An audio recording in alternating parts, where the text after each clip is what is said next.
اور تمہارے پروردگار نے ارشاد فرمایا ہے کہ اس کے سوا کسی کی عبادت نہ کرو اور ماں باپ کے ساتھ بھلائی کرتے رہو۔ اگر ان میں سے ایک یا دونوں تمہارے سامنے بڑھاپے کو پہنچ جائیں تو ان کو اف تک نہ کہنا اور نہ انہیں جھڑکنا،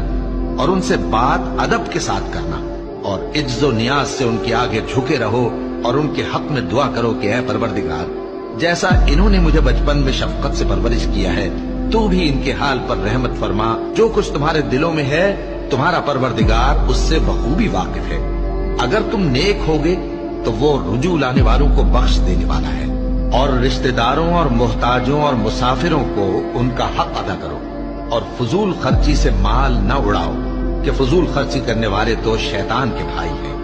اور شیطان اپنے پروردگار کی نعمتوں کا کفران کرنے والا یعنی ناشکرا ہے۔ اور اگر تم اپنے پروردگار کی رحمت یعنی فراخ دستی کے انتظار میں